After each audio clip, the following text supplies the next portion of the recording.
When I was 18, I found out my college fund had been wiped out to pay for my sister's dream wedding in Santorini.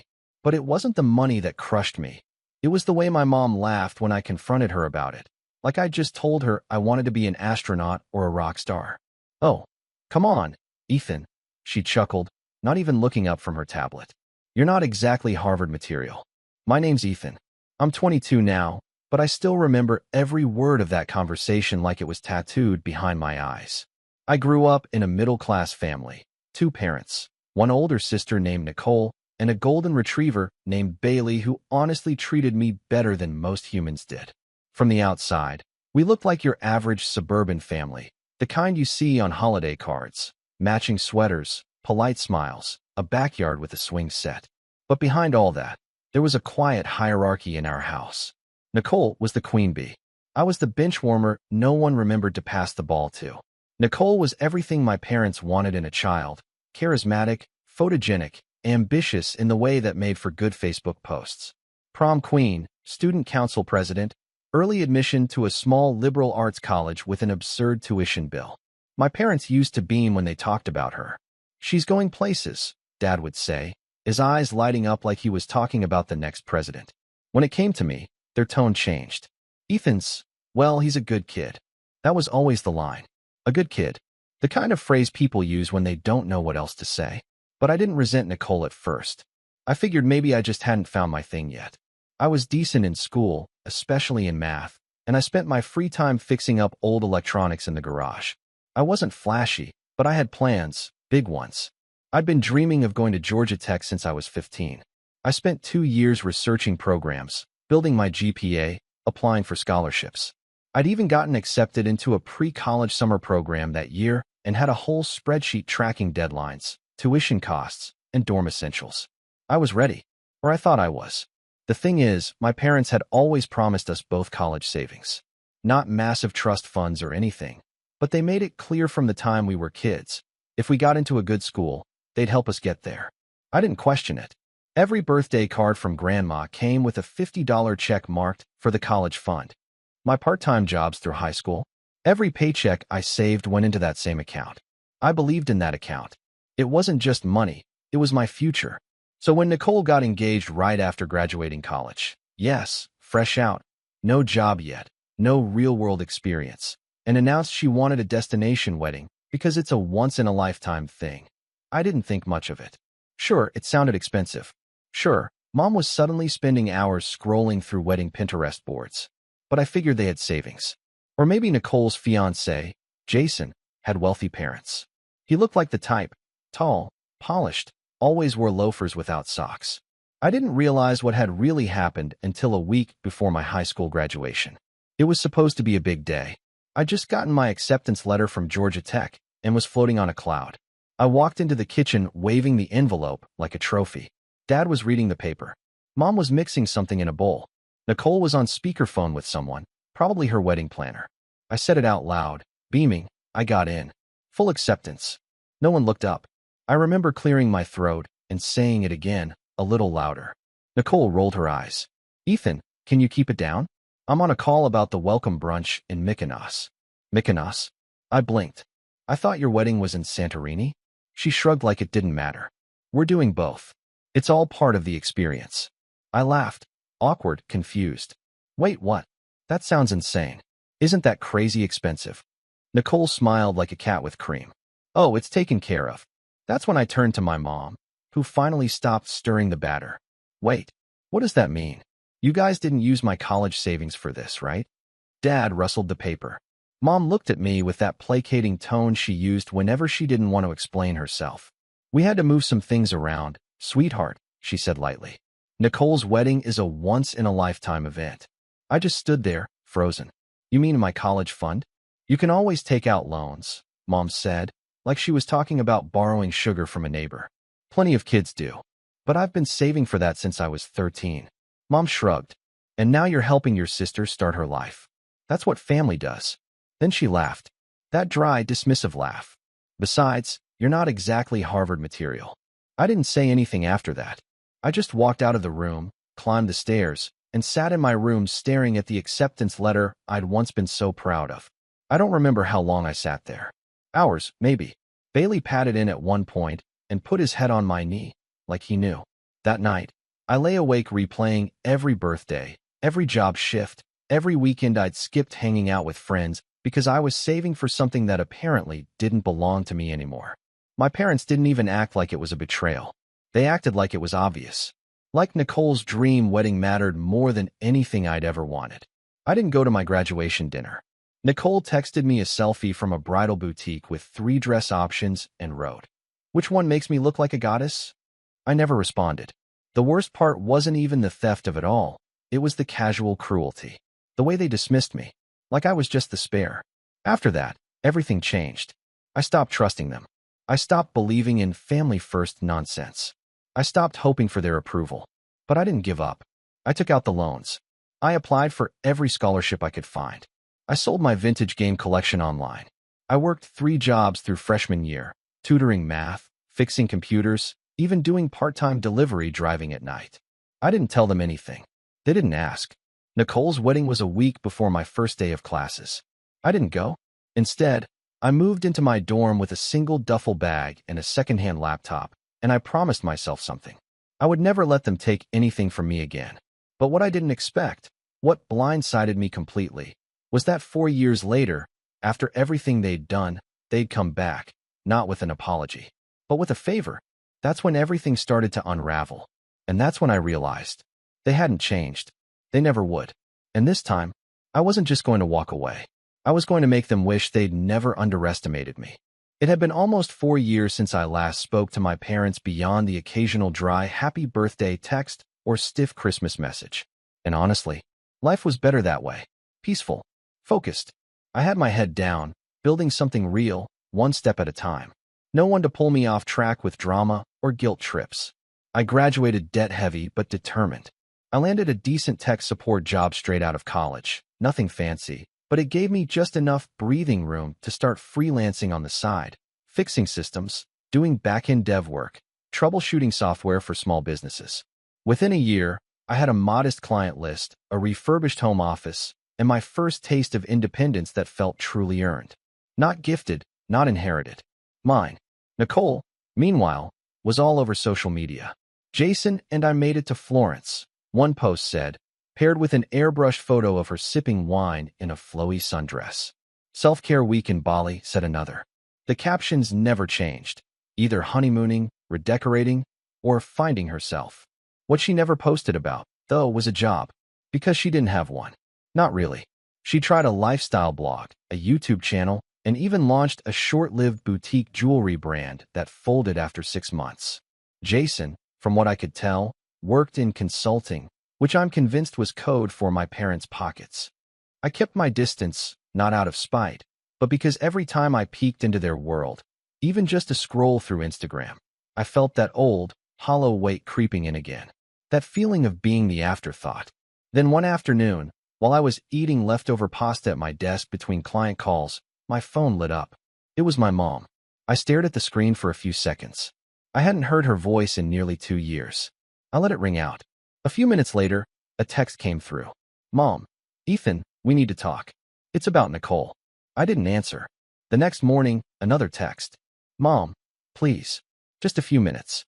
It's important." Against my better judgment, I called her back. She picked up on the second ring, sounding oddly breathless, like she'd been pacing. "Oh, Ethan, thank you for calling. I know things have been distant, but we need your help." "No hello. No, how have you been? Just we need your help." I sat back in my chair. "With what?" "It's Nicole," she said, her voice cracking with urgency. "She's getting a divorce." I blinked.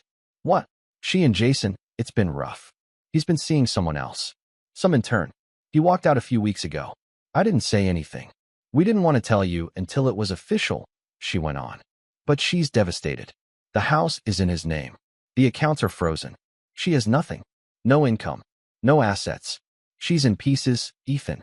Pieces." A pause. "And the lawyer fees, they're astronomical. You know how these things are." I still said nothing. She pushed on. "We were hoping, praying, really, that maybe you could help. Just for now. Alone. Nicole's your sister. She needs us." I let the silence stretch. Every nerve in my body was on edge, tight like a bowstring. I could feel something boiling under my skin, but I wasn't sure if it was rage or disbelief. You want me, I said slowly, to pay for Nicole's divorce. Well, not all of it, she stammered. But maybe just help cover the retainer. She needs representation. Jason has a team of lawyers. I had to laugh. I couldn't help it. A sharp, bitter sound. Mom, for years ago you used my college savings so she could throw rose petals in the Aegean Sea. Now you want me to bail her out. That's not fair, Ethan. No, I snapped. You drained the one thing I had to build a future for her wedding. Then you told me to take out loans because I wasn't Harvard material. Now you're asking me to cover her legal bills. She hesitated. People make mistakes. We didn't know things would turn out like this. You didn't care how they'd turn out, I said. You gambled with my future, and now that she's screwed up hers, you want me to fix it. Her voice hardened.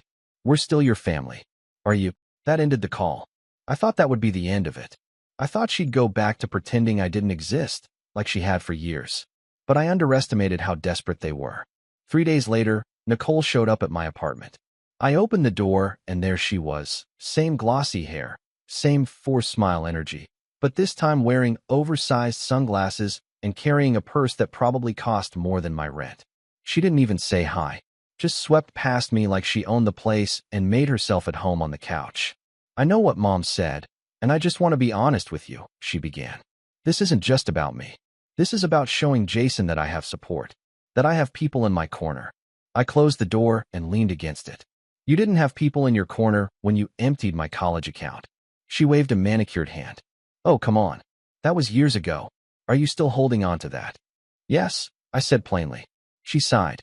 Look, Ethan, I know we've had our differences, but this divorce is serious. I'm going to lose everything. The apartment, the car, even Bailey. I frowned. Bailey? Our Bailey. She nodded. Jason took him. Said he needed emotional support. Can you believe that? I wanted to scream. Bailey had been my dog. I was the one who begged for him on my 10th birthday. But when I left for college, they decided he'd be Nicole's dog because she was around more. Now Jason had him. I clenched my jaw. That sucks. But that doesn't mean I'm going to fund your legal team. Her voice sharpened. So what? You're just going to watch your sister go down in flames. No, I'm going to watch you learn what it feels like to clean up your own mess. She stood up then, face flushed. Wow. So all that talk about rising above, being the bigger person, that was just noise. I looked her in the eye. No, that's why I'm not slamming the door in your face. That's also why I am going to ask you to leave. Her jaw dropped. You're seriously kicking me out? I have a call in 5 minutes, I said, walking over to open the door. She stared at me like she didn't recognize who I was. Good, because I wasn't the same kid who used to patch her Wi-Fi or walk her dog while she went shopping. I wasn't the quiet little brother who stayed home while she flew to islands and posted selfies with hashtags like #blessed. I was someone she didn't control anymore. A week passed. Then the emails started. One from my dad, one from Mom, then a long one from Nicole titled, An Open Letter to My Brother. Each one more manipulative than the last. Guilt, flattery, emotional blackmail. Dad, it's time to be the man of the family, son. Nicole needs us. Mom, don't you want to be part of something bigger than grudges? Nicole, I guess some wounds just never heal. But I thought you were better than this. They even CC'd my aunt and uncle on one of them, trying to build a chorus of guilt. But the worst came 2 weeks later.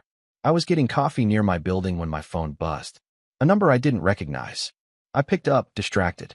Hello, Ethan? This is Amanda. I'm Nicole's lawyer. I froze. Why are you calling me? I understand there's been some disagreement about financial assistance, she said smoothly. Nicole listed you as a potential lender on her application, and we'd like to confirm whether you're contributing toward her retainer. I'm sorry, what? She indicated you had agreed to help. We just need a verbal confirmation. My heart pounded in my ears. That's a lie. Oh, the woman said, clearly caught off guard. Apologies. I'll update the record. I hung up. Then I stared at the screen. She hadn't just asked for help. She pretended I gave it. She was trying to manipulate the legal system, using my name to secure representation she couldn't afford. That was the moment something inside me snapped. It wasn't just the money anymore. It wasn't about college or weddings or dogs. It was about principle, about truth, about finally standing up for myself and drawing a line that couldn't be erased with fake tears or family guilt. I went home. I opened my laptop, and I started planning. I didn't sleep that night. Even after the call ended with Nicole's lawyer, I kept replaying it in my head. Her voice, cool, professional, utterly unaware of the wrecking ball she'd just swung through my already fragile ties to that family. What struck me the most was how calculated it was. This wasn't a last-minute plea or emotional cry for help. Nicole had planned to use my name. She had handed it over to her lawyer as leverage, like it was just another resource in her endless list of fallback options. I paced around my apartment until dawn, the same questions circling over and over in my head like a wasp trapped in a jar. How many times was I going to let them do this to me? It wasn't just about money. It never was. It was about being used, overlooked, taken for granted. My whole life, I'd been the one quietly picking up the slack, walking the dog when Nicole forgot, fixing the Wi-Fi at 2 a.m. when she had a Zoom interview, covering her coffee tab when she left her card at home. And every time, I told myself it was just a phase, that one day, they'd see me differently. But they never did. That week broke something in me, but not in the way they probably expected. I didn't spiral. I didn't rage. I didn't even send a reply. Instead, I shut everything down. I paused freelance work for the first time in 2 years. I canceled my meetings. I ignored the emails still trickling in from my family like smoke from a fire that hadn't quite gone out. I went dark. And for about 3 weeks, I did nothing but exist. I ate ramen noodles and peanut butter sandwiches, let dishes pile up, skipped showers, and pulled the blinds down like I was hiding from a storm. Because emotionally, I didn't want to talk to anyone. I didn't want to explain. I didn't want to tell my friends why I looked like I hadn't slept in days or why I flinched when someone mentioned their parents.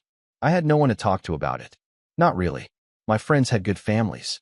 Or at least, ones that acted good. Ones that remembered birthdays and sent postcards and didn't use their college funds to pay for catered shrimp towers in the Greek islands.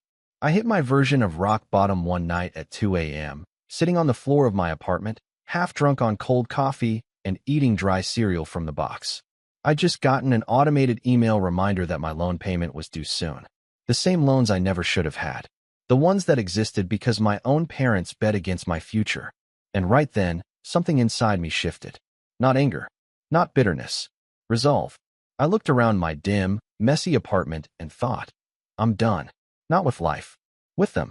I was done giving them space in my head. Done letting their decisions define my self-worth. Done carrying the guilt of not being their ideal son. So I stood up. I cleaned the entire apartment from top to bottom that night. Scrubbed the sink. Vacuumed. Did laundry. Organized my files. When I finally collapsed into bed, it was almost sunrise, but for the first time in weeks, I slept. And when I woke up, I got to work. Not just work, but the work. The kind that changes your life when no one's watching. I started with the one thing I could control, my business.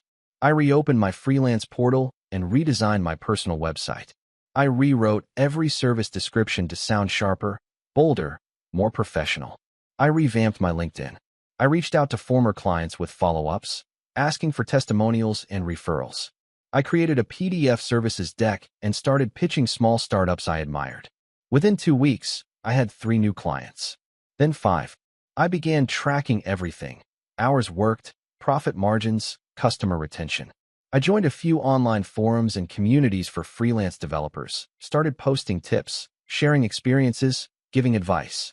People noticed. My inbox started getting inquiries without me even having to pitch. One of my posts on a developer subreddit went mildly viral. Something about structuring your freelancing rates for long-term sustainability. That post landed me a connection with a small business incubator in Atlanta, and before I knew it, I was handling back-end work for 5 early-stage startups, one of which was quietly gaining traction in the fintech space. The funny thing? The more I worked, the more I remembered why I'd fallen in love with tech in the first place. It wasn't just about money. It was about building. About creating something that worked because I made it work. Unlike my family, code made sense. Inputs led to outputs. Logic mattered.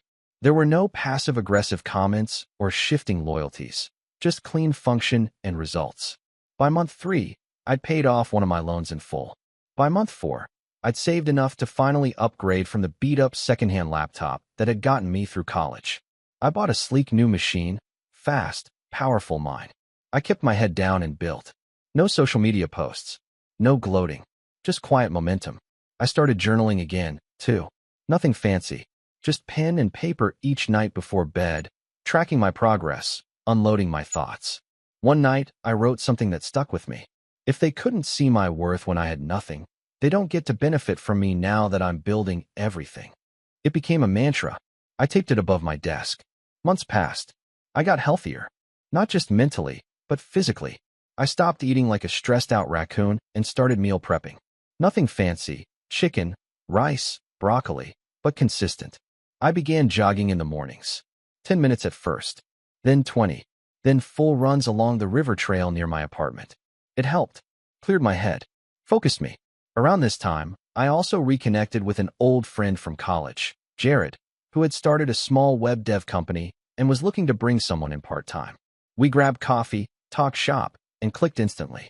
I took the role, and suddenly I had both a stable income and freelance clients on the side. Dual streams. More growth. Jared and I eventually partnered on a few projects that did well, one of which we ended up pitching to a local angel investor network. They didn't bite the first time, but one of the panelists remembered us. 3 months later, he reached out personally and asked if I'd be interested in helping with the back end on a new startup he was funding. And just like that, I was in. By the time I turned 23, I wasn't just surviving anymore. I was thriving. I'd built a full-time income, paid off most of my student debt, and launched a SaaS project with a modest but growing user base. I had my own LLC, a clean credit score, a small but respectable emergency fund. I wasn't rich. Not yet. But I was free. Free from the narrative they'd written for me. Free from the idea that I was second tier, less than, disposable. I'd built my own future. And that should have been the end of it. Should have been the happy ending. The look at me now glow up. The full circle moment. But life has a funny way of circling back when you least expect it. Because just when I thought I was finally out of their orbit, Nicole came back. Again. But this time, she didn't come with tears or lawyers. This time, she came with receipts. And what she revealed, it changed everything. It started with a knock. Not a phone call. Not a text. An actual knock at my apartment door, 3 sharp raps just past 10 p.m. I was debugging a script when it happened, completely in the zone. So when the sound jolted me out of my focus, I instinctively glanced at my Nest feed first. The moment I saw the familiar outline, arms folded, head tilted slightly like she was already annoyed, I knew it was Nicole. For a second, I thought about pretending I wasn't home. But curiosity won out. I opened the door. She looked tired. Not in a long day kind of way, but in that stretched thin, makeup can't hide it way. Her hair was still sleek, but her eyes looked sunken, and the shine she always carried, the self-importance, the performative elegance, was dulled. She didn't say anything at first, just stood there with a manila folder clutched tightly in her hands, like she didn't trust herself to speak. "Ethan," she finally said, voice low. "I need to show you something." I didn't move. "Last time you showed me something, it involved lying to your lawyer and listing me as your financial sponsor." "I know," she said, looking down. "And I was wrong. That's not what this is." Against my better judgment, I stepped aside and let her in. She sat on the couch like she'd done 100 times before, but this time there was no air of entitlement. No smug smile. Just exhaustion. "I'm not here to ask for money," she said, placing the folder on the coffee table. "I'm here because I found out something about Mom and Dad. Something I think you deserve to know." I raised an eyebrow. "Go on." She opened the folder and pulled out a series of papers. Some were bank statements. Others looked like notarized letters. At the top of the stack was a printout from our parents' joint account, one I recognized because I used to deposit birthday checks into it when I was a teenager. Nicole handed it to me. "Do you remember the money Grandma left us?" I froze. Our grandmother, Dad's mom, had passed away when I was 14. A stern, no-nonsense woman who never had much to say, but always sent birthday cards with crisp bills tucked inside. She wasn't warm, exactly, but she was consistent. Dependable. I remembered her funeral. I remembered Dad getting oddly emotional, not just from grief, but something heavier, something more complicated. "She left us each a trust," Nicole continued. "Separate ones. Yours was $50,000. Mine was $50,000. The terms were the same. Locked until age 18, to be used for education or housing. I blinked. What? I didn't know until last week, she said. When I was going over some financial records with my divorce attorney, she found a weird transfer from my trust account to mom and dad's joint savings. I started digging. I stared at the document in my hand. There it was, plain as day. A withdrawal from a custodial account titled in my name, transferred directly into an account held by our parents. The date? 3 weeks before Nicole's wedding. My stomach turned. They used your inheritance, she said, almost whispering. Not just your college fund. Your inheritance. They closed the trust early and liquidated it. That's not even legal, I muttered, flipping to the next page. They falsified an educational waiver, she said. Said it was going toward your college tuition. Then they rerouted it. The paper trail's shaky, but my lawyer said with enough digging, it's provable. I sat back, letting the weight of it all crash over me.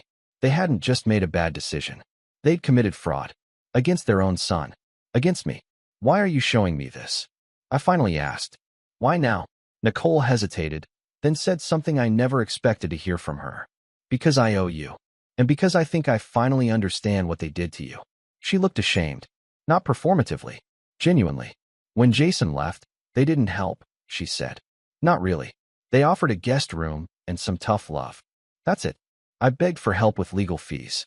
Mom said, well, you chose that man. She gave a short, bitter laugh. The same people who moved heaven and earth for my wedding wouldn't spare a dime for my divorce.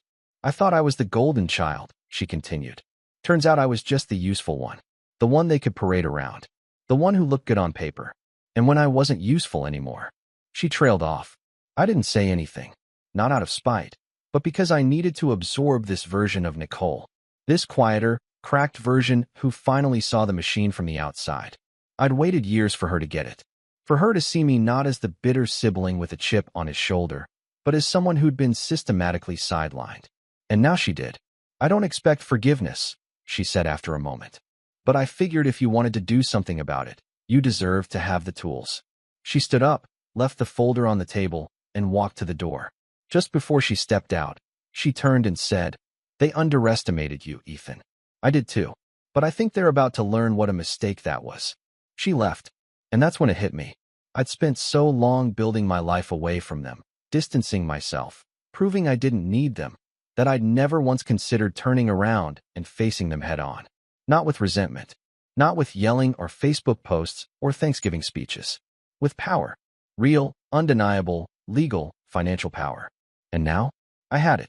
I spent the next 3 days diving into the folder, cross-referencing every document, highlighting key transfers, making copies and backups of backups.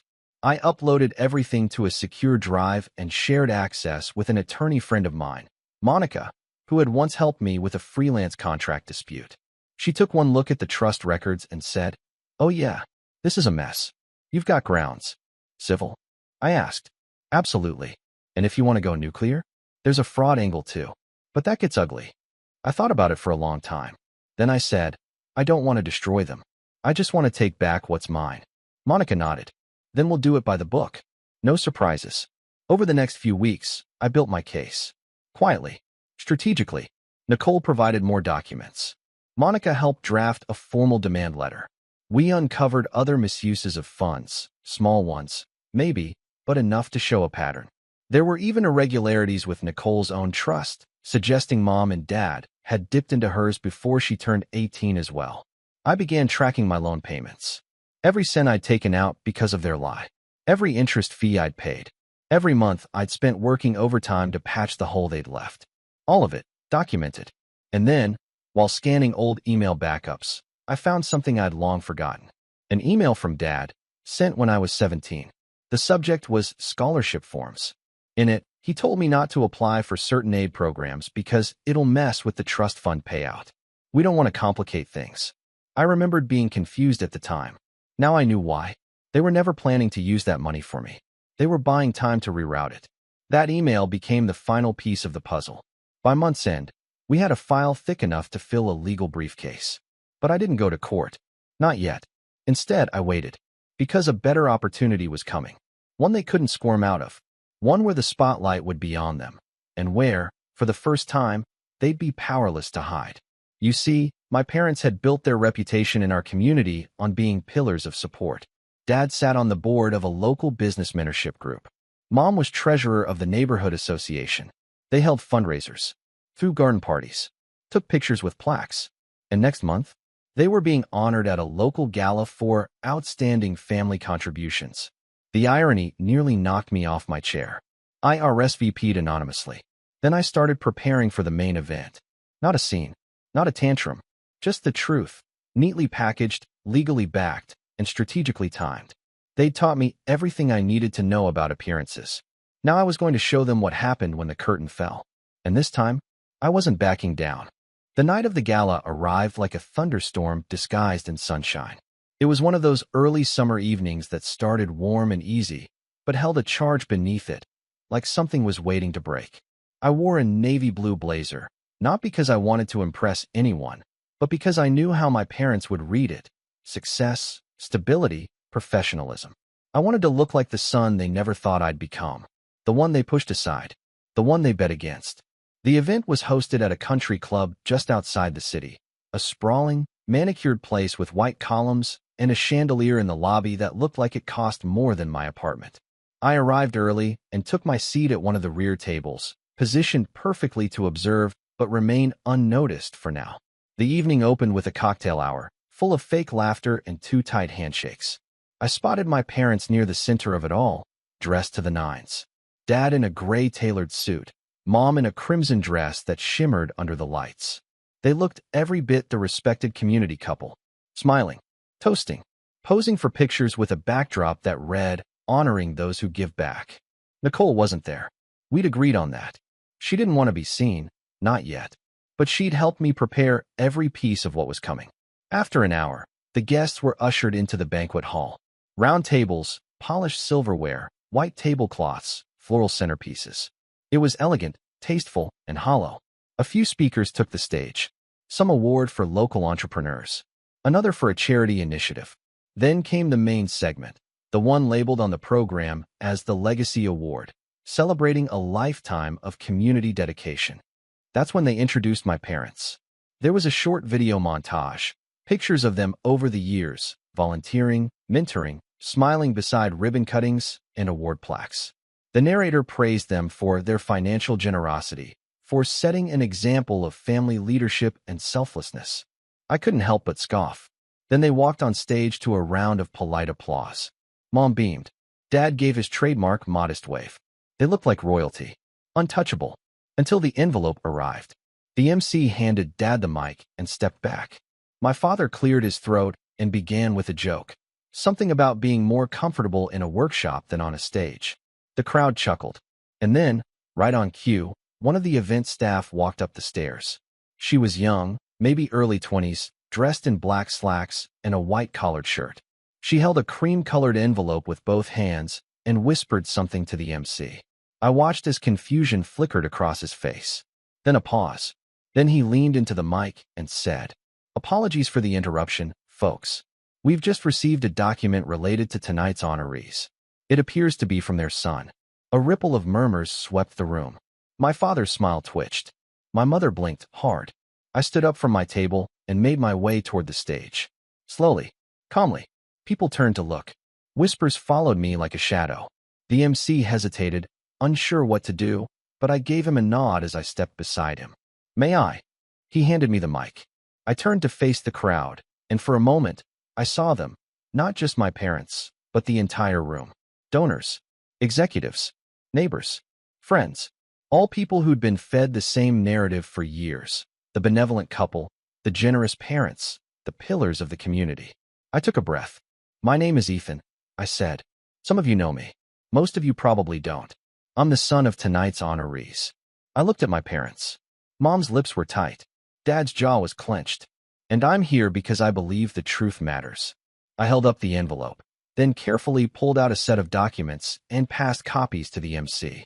Inside these pages, you'll find proof that the people being celebrated tonight used their son's college fund and inheritance, not to support his education, but to fund a wedding in Santorini and a luxury vacation package. A wave of gasps swept the room. "They falsified documents," I continued, voice steady. claimed the money was being used for tuition so they could withdraw it early, then rerouted it into a personal account and spent it. When I confronted them, I was told I wasn't Harvard material and to take out loans instead. More murmurs. Chairs shifting. I did take out those loans. I worked 3 jobs to survive college. I built my career from scratch while they continued posting beach photos with hashtags like #blessed. I paused. They did this while being praised for their generosity, while holding up a public image that doesn't match the private damage they've caused. I turned back to the crowd. And I'm not here for vengeance. I'm here for honesty. Because I think if we're going to honor people for being selfless and moral, we should know who they really are. I handed the mic back to the stunned MC, turned, and walked off the stage. Behind me, the silence cracked into a storm. People were whispering, pointing, exchanging glances. My parents remained frozen in place.